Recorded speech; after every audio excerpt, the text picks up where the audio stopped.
আমি যদি বাপ মারে এই কথাটা বুঝাই দিতাম যে বাপ মা আমনের ফুতের অসভ্যতার কারণে তেও জাহান্নামে যাবে, আমনও জাহান্নামে যাবেন, এই কথাটা যদি মাথায় ঢুকতো সারত আমার এই সারাদিনের মেহনত সব এই কথাটাই বুঝায়।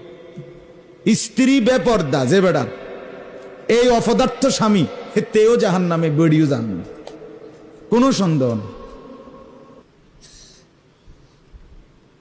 কোনো সন্দেহ নেই।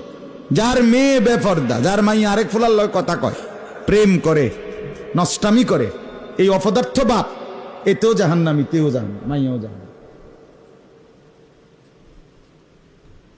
বলে তো আমি কিতা করুম, কথা না হলে তো আপনি ছেড়ে দেন পরিচয়,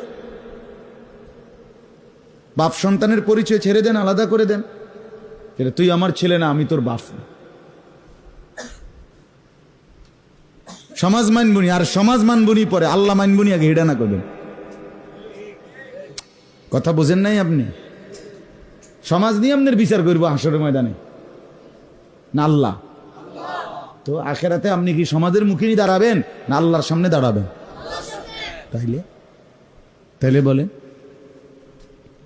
বুঝতে চেষ্টা করেন, বুঝতে চেষ্টা। নিজের প্রয়োজনেই সন্তানকে ফিরাইতে হবে, মানে আমার বাঁচার জন্যই আমার ছেলেকে কি করতে হবে, আমি ফিরাইতে হবে।